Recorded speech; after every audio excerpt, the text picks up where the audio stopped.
गैया चराया करते थे और यज्ञ पत्नियों पर भगवान ने वहीं कृपा की जहाँ गौरी गोपाल गौशाला है, वहीं पर ठाकुर जी गाय चराया करते थे। आज भी ठाकुर जी ने वहीं गौशाला है और वहीं आप लोग जाके गौरी गोपाल गौशाला का दर्शन कीजिएगा। वो वही धरती है जहाँ भगवान गाय चराते थे। पहले मथुरा वृंदावन रोड वही था।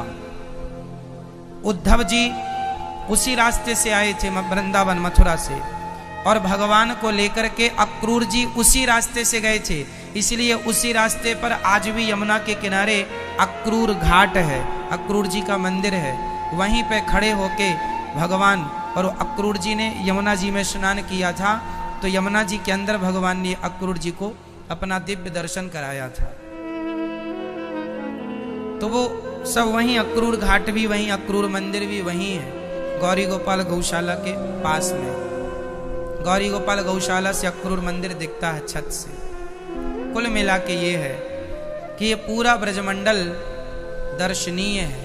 कहते हैं जो गिरिराज जी की जो वृंदावन का दर्शन, बरसाना आप जाएंगे तो श्री राधा रानी का दर्शन, ये सब 84 कोस के अंदर आ गया। बरसाने में श्री किशोरी जी वृंदावन आए हैं तो बरसाना भी जरूर जाना, किशोरी जी का आशीर्वाद लेने, माँ भगवती की करुणा प्राप्त करने के लिए। आप गए कि नहीं बरसाना? बरसाना जाइएगा, राधा रानी का दर्शन कीजिएगा। आए हैं सुबह जल्दी जाग कर अपना पूजा पाठ करके एक एक जगह भी दर्शन कर लोगे, 7 दिनों में सब हो जाता। चलो नहीं कर पाए, वृंदावन कर लिया, बरसाना कर लेना, गिरिराज जी कर लेना, जितना कर लो उतना बहुत है। नहीं कर पाए तो प्रार्थना करके जाना, बिहारी जी जल्दी बुलाना, फिर बुलाएंगे तब कर लेना। भगवान जैसा आपके पास समय अनुकूल हो वैसा कर लीजिएगा। जब वृंदावन आया करो, हम लोग जब भी वृंदावन से कभी बाहर पांव रखते हैं ना, तो पहले बिहारी जी से जरूर ये कहते हैं, बिहारी जी जल्दी बुलाइएगा, क्योंकि वृंदावन ब्रजमंडल में वही प्रवेश कर सकता है जिन पर बिहारी जी की कृपा हो, श्री राधा रानी की कृपा हो, यमुना महारानी की कृपा हो। इनकी कृपा के बिना यहाँ का प्रवेश संभव नहीं है। अद्भुत महिमा है। हम तो, हमारी तो देखो वाणी इतनी नहीं है कि हम यहाँ की महिमा आपको बता सकें। एक बार यहाँ एक राजा आए थे, दिल्ली के बड़े अकबर, और श्री हरिदास जी निधिवन में बैठे थे। तो हरिदास जी महाराज से राजा ने कहा, आप बहुत अच्छा गाते हैं, मैं आप पर बड़ा प्रसन्न हूँ, आप हमसे कोई मांग लो, कुछ मांग लो। हरिदास जी समझ गए कि ये राजा मुगल राजा था, बड़ा घमंडी किस्म का था।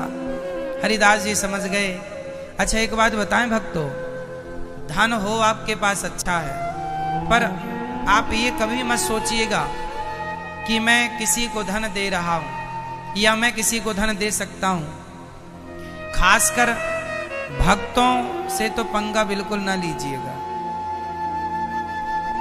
आप, ये तो अच्छी बात है कि आपका धन, एक आपका धन कोई साधु, कोई योग्य व्यक्ति ले ले, इस पर आपको भगवान की कृपा माननी चाहिए कि ले लिया, सही उपयोग हो जाएगा, हमारा धन पवित्र हो जाएगा। नहीं तो भगवान के भक्त तो करोड़ों ठुकरा भी देते हैं, भाई अपना अपने पास रखो, हमें क्या करना। हरिदास जी से कहा कि आप बताओ क्या चाहते हो। हरिदास जी ने कहा, हम तो राम, हम तो कृष्ण प्रेम चाहते हैं, और वो तो कृष्ण ही दे पाएंगे, तुम तो दे ना पाओगे, जाओ तुम। नहीं नहीं, हमसे कुछ मांग लो। अहंकार में था, बहुत जिद किया, पीछे पड़ गया। तो हरिदास जी ने कह दिया, यमुना जी में घाट टूट गया है, एक घाट जरा सा टूट गया है, जाओ मरम्मत करा देना। राजा बोला, लो मैं इतना बड़ा राजा और इतना सा घाट की मरम्मत आप हमसे कह रहे हैं। श्री हरिदास जी ने भगवान का चरणामृत राजा के नेत्रों में छिड़क दिया, और जब राजा ने दिव्य चक्षुओं से वृंदावन देखा उस घाट के टूटे हुए उस हिस्से को देखा तो उस घाट में वेश कीमती हीरा मोती जड़े थे। राजा के सारे खजाने में इतना धन नहीं था कि वो उस टुकड़े को अपने धन से मरम्मत कर पाता, उसे ठीक कर पाता। राजा चरणों में गिर पड़े, महाराज क्षमा करो मेरे अहंकार को।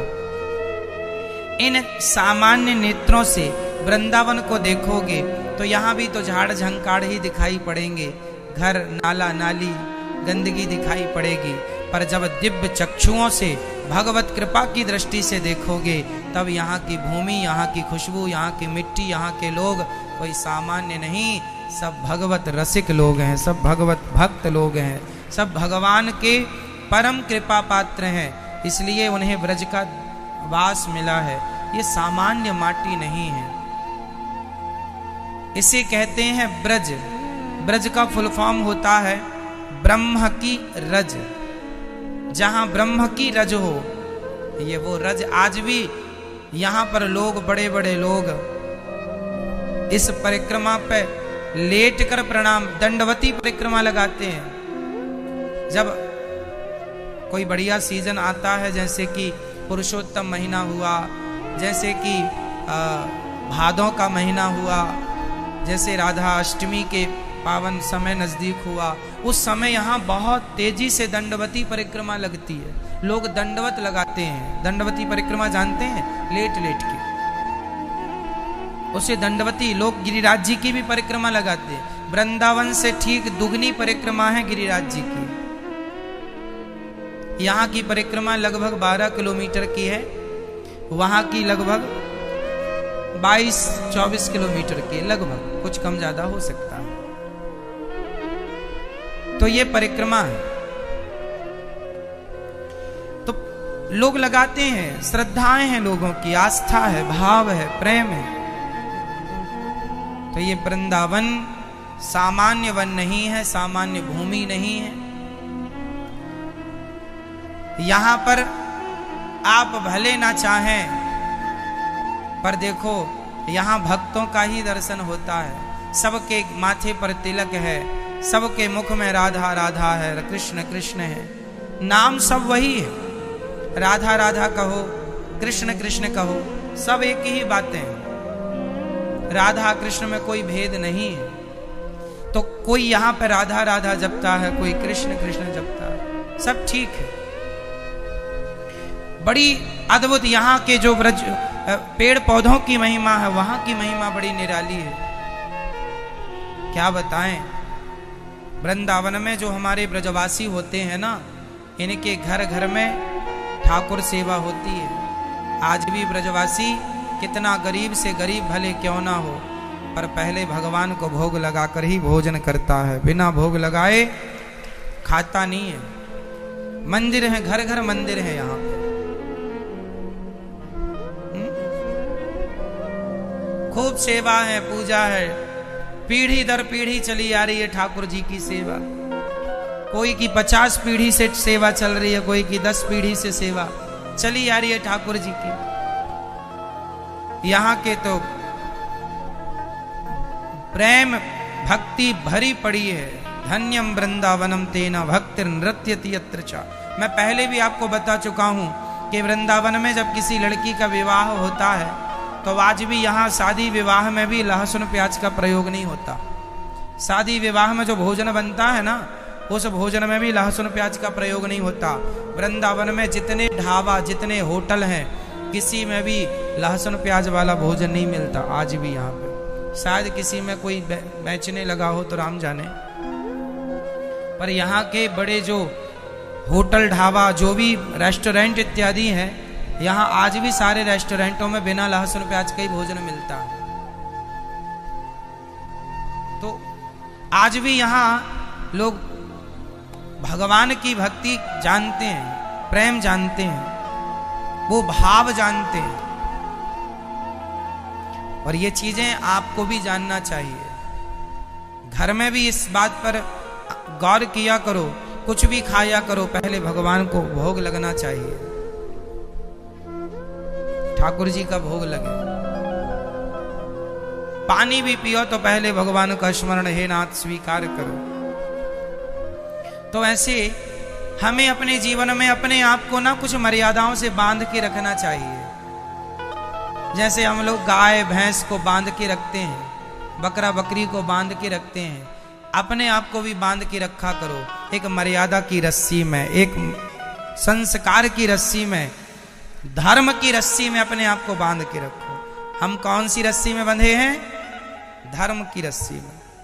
धर्ममय जीवन हो, धर्म युक्त जीवन हो, भगवान को भोग लगा के खाना, यही धर्म है। अच्छी बातें करना, अच्छे सदा ठाकुर जी का भगवान का स्मरण करना, यही धर्म है। बाकी फिर अधर्म तो फिर बहुत सारा है ही, क्या बताएं। संसार भागा जा रहा है, भागा जा रहा है। आप सभी लोग सुख चाहते हैं, लेकिन सुख चाहते तो हैं, पर सुख चाहने के लिए जहां दौड़ना वहां दौड़ते नहीं है, गलत दौड़ते हैं। हमारे शरीर में दो चीजें हैं, एक शरीर है, एक आत्मा है।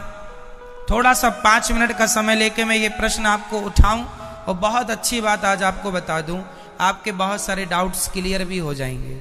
सुनो, हमारे शरीर और आत्मा अलग है, ये तो हम पहले भी आपको 1000 बार बता चुके हैं। आगे सुनो इससे। क्या हम अपनी आंखों से कभी सुन सकते हैं? मैया, ये मैया को जगाओ। हो गई मैया?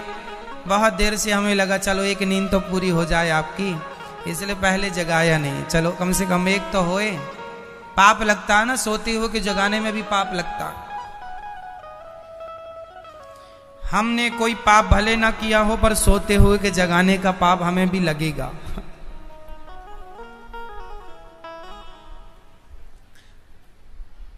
इसलिए हम भी अपने आप को पापी मानते हैं। सुनो मैया, एक नींद तो हो गई अच्छी बात। अब सुनना, अब ध्यान से सुनना। क्या हम आंखों से देख सकते, आंखों से सुन सकते हैं? नहीं। क्या कानों से देख सकते हैं? नहीं। क्या हम नाक से खा सकते हैं? समझो, ईश्वर ने सब चीजें अलग अलग बनाई हैं। देखने के लिए आंखें हैं, सुनने के लिए कान। आंखों से सुन नहीं सकते, कानों से देख नहीं सकते, अलग है ना। उसी प्रकार शरीर का सुख है संसार। शरीर का सुख क्या है? संसार क्या है? शरीर का सुख। गाड़ी, बंगला, पत्नी, पुत्र, परिवार, ये कहां का सुख है? शरीर का। अब रही आत्मा की बात, तो आत्मा का सुख किससे है?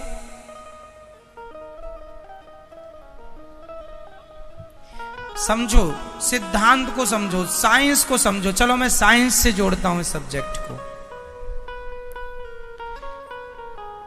आप किसी भी वस्तु को ऊपर से छोड़ दीजिए, वो पृथ्वी पर जाके गिरेगा। साइंस कहता है गुरुत्वाकर्षण पृथ्वी में है। ये तो सत्य है कि गुरुत्वाकर्षण है, पर इसके अतिरिक्त एक सत्य और है, क्योंकि वो पृथ्वी का ही हिस्सा है। इसलिए अंश अपने अंशी की ओर भागता है। अंश हमेशा किसकी ओर भागेगा? अंशी की ओर। जैसे ये पुष्प, ये किसका अंश है? ये पृथ्वी का अंश है, क्योंकि पृथ्वी से पेड़ बना, पेड़ पर ये पुष्प खिला। तो कुल मिला के, और ये आप रख दो, आप 2-4 दिन, 1 हफ्ता, महीने भर रख दो, ये अपने आप माटी हो जाएगा। कुछ ना करो, माटी हो जाएगा ये अपने आप। हाँ या ना? तो ये किसका अंश हुआ? मिट्टी का। अंशी कौन हुई? अंशी हुई पृथ्वी, और अंश हुआ ये। तो ये पृथ्वी का अंश है, इसलिए ये छोड़ने पर नीचे जाएगा, क्योंकि ये अंशी की तरफ जा रहा है। अब दूसरा, आग। आग हमेशा नीचे नहीं जाती, आग की ज्वाला, आग की लौ, आग की ज्योति ऊपर जाती है। क्यों? क्योंकि वो सूरज का अंश है, क्योंकि सूरज में आग है। तो हर अंश अपने अंशी की तरफ भागता है। हर अंश कहां भागता है? अपने अंशी की तरफ। आग किसका अंश है? सूर्य का। तो सूर्य की तरफ भागती है ना आग की ज्वाला हमेशा ऊपर। तीसरा, इस धरती की नदियां हमेशा किसकी तरफ भागती हैं? समुद्र की तरफ। क्यों? क्योंकि वो समुद्र का अंश है। क्योंकि पानी जो बरसता है समुद्र का ही तो वाष्पीकरण होता है पानी, और फिर वही बरसता है। तो वो एक्चुअली इनडायरेक्ट वो समुद्र का ही पानी है, बरसता है, नदियों में आया, फिर वो अपने अंश की तरफ भागा, अपने अंशी की तरफ। समझो, जैसे पृथ्वी का कोई भी हिस्सा वो पृथ्वी की तरफ भागता है, कोई भी पुष्प, कोई भी पत्थर, कोई भी मिट्टी का ढेला, क्योंकि वो पृथ्वी का अंश है इसलिए पृथ्वी की तरफ। आग सूर्य का अंश है इसलिए सूर्य की तरफ। नदी समुद्र का अंश है इसलिए समुद्र की तरफ। और हमारी आत्मा ईश्वर का अंश है, ईश्वर अंश जीव अविनाशी। इसलिए जब ये ईश्वर की तरफ भागेगी तब ही इसे सुख मिलेगा, अन्यथा इसे कभी सुख मिल नहीं सकता। आप लोग रसगुल्ला खाते हैं तो आप कहते हैं आनंद आ गया।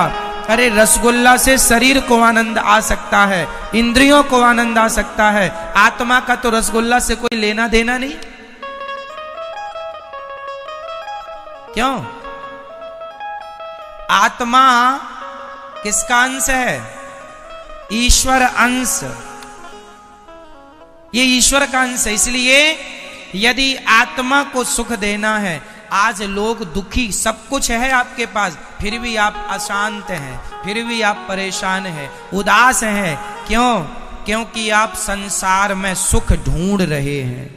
अब मिलेगा, अब मिलेगा। पागल हो, है ही नहीं, मिलेगा कहां से? जैसे आंख कभी सुन नहीं सकती, कान कभी देख नहीं सकता, उसी प्रकार आत्मा कभी रसगुल्ला खा नहीं सकती, आत्मा कभी पानी पी नहीं सकती, आत्मा को पैसों में सुख नहीं मिल सकता, संसार के भोगों में सुख नहीं मिल सकता। आत्मा का सुख तो परमात्मा में है। जितने जल्दी ईश्वर की तरफ बढ़ो लोगे, जितने जल्दी उसका ध्यान कर लोगे, उतने जल्दी सुखी हो जाओगे। सुखी होना चाहते हो तो भगवान की तरफ बढ़ो।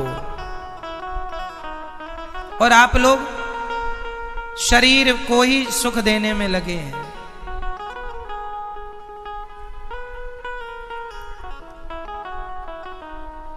शरीर, इसलिए शरीर जो है ये संसार की तरफ ले जाता है आपको। क्यों ले जाता है? क्योंकि शरीर संसार से बना है।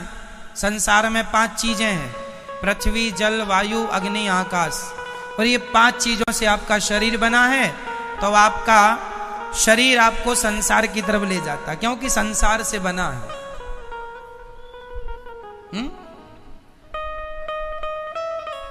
आपको आंख अच्छा अच्छा दिखाना चाहती है, इसको आप देख रहे हैं, आपको सुख मिल रहा है, पर यह सुख क्षणिक है।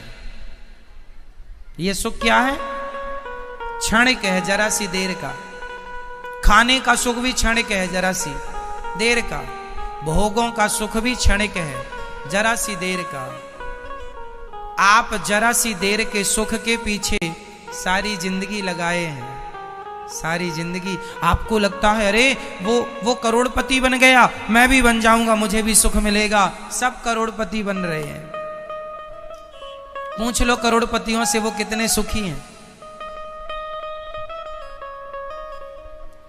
सुख संसार में नहीं मेरी मां। शरीर का संबंध संसार से है, आत्मा का संबंध परमात्मा से है। और मैं शरीर नहीं, मैं आत्मा हूं। यदि यथार्थ सुख चाहते हो तो भगवान के बन जाओ। नाथ मैं आपको कभी भूलू नहीं, हे श्रीमन नारायण मैं आपको कभी, मैं उनका अंश हूं। पर विडंबना तो देखो, एक शेर का बच्चा गीदड़ों के झुंड में मिल गया और गीदड़ों के झुंड में मिलकर वो भी गीदड़ों के संग रहने लगा, गीदड़ों की तरह व्यवहार करने लगा, खाने लगा, उन्हीं के संग सोए, उन्हीं के संग जागे, उन्हीं के संग रहे, उन्हीं को अपना बाप समझे, उन्हीं को माता। एक दिन शेर आया और शेर ने देखा कि मेरा कोई अपना आदमी गीदड़ों की झुंड में दहाड़ लगाई, तो उसके अंदर से भी वो शेर तो था ही, उसने भी दहाड़ा। शेर ने बुलाया, यहां तू शेर का बच्चा है, गीदड़ों के झुंड में क्या कर रहा है? बोले नहीं नहीं, हम तो गीदड़ ही है, ये सब हमारे रिश्तेदार हैं। शेर ने कहा पागल, तू शेर का बच्चा है, कब से गीदड़ों के? बोले बचपन से। एक्चुअली हुआ क्या था, ये अपनी माँ से बिछड़ गया और गीदड़ों के झुंड में मिल गया, वहीं पला बढ़ा तो अपने आप को वो गीदड़ मान लिया। उसी प्रकार तुम सब शेर के बच्चे हो, परमात्मा रूपी शेर के, लेकिन गीदड़ों के झुंड में मिलने से आप अपने आप को गीदड़ समझ रहे हैं। मैं गीदड़ हूं, मैं रामबाई हूं, ये अपने आप को रामबाई समझे बैठी है। मैं गीताबाई हूं, मैं सीता हूं, मैं अनुराग हूं, मैं अभिनव हूं, मैं नारायण हूं। आपने अपने आप को कुछ भी समझ लिया। ना तो आप सीताबाई हो, ना गीता हो, ना अंजलि हो, ना राम हो, ना रघुनाथ हो, ना तो घनश्याम हो। तुम शुद्ध आत्मा हो जो ईश्वर का अंश है, बस ये तुम्हारा परिचय है। पर संसार में आए हो गीदड़ों के झुंड में होने से, हुआ, एक गीदड़ ने कहा हुआ, दूसरे हुआ हुआ, आज तक किसी ने नहीं पूछा क्या हुआ, क्या हुआ, नहीं बस हुआ हुआ हुआ हुआ। बाप दादे कह रहे थे हुआ, तो ये भी चिल्लाए पड़ा है हुआ हुआ हुआ। क्या हुआ कोई नहीं पूछ रहा है, सब हुआ हुआ हुआ। ये बड़ी विडंबना है। इसलिए मेरी मां, ना तुम किसी की मां हो, ना तुम किसी के बाप हो, ना तुम किसी की चाची हो, ना चाचा हो, ना नाना हो, ना नानी हो। तुम सिर्फ आत्मा हो जो परमात्मा से मिलने के लिए व्याकुल हो। वो तड़प जाग जाए तो मिलना भी होए, पर विडंबना तो ये है तड़पता ही नहीं आदमी। पत्नी के लिए रो रहा है, परिवार के लिए रो रहा है, भगवान के लिए नहीं रोता। जाना सबको वही है मेरी मां, अपना लोक परलोक ना बिगाड़ो, बस इतना ही कहेंगे हम आपसे। भगवान आज यमुना के पुलिन तट पर खड़े होकर सुंदर सी बांसुरी बजाते हैं। गजब की बांसुरी बजती है वृंदावन बसैया की, करूं तारीफ मुरली की या मुरली के बजैया की। जहां चलता ना काम तीरे और कमानों से, वहां बातें होती मुरली की तानों से। अद्भुत। जब भगवान ने बांसुरी बजाई, सारी गोपियों ने सुना, और बांसुरी को जब सुना तो गोपियों ने बात की, अरे सखी ये बांसुरी कितनी भाग्यशाली है कि भगवान की अधरों पर ही रहती है। हमें भी ये सौभाग्य नहीं मिला, सदा भगवान के करीब रहती है। कोई तो पुण्य किया होगा इस बांसुरी ने। पूछ लिया गोपियों ने बंसी से, है ना?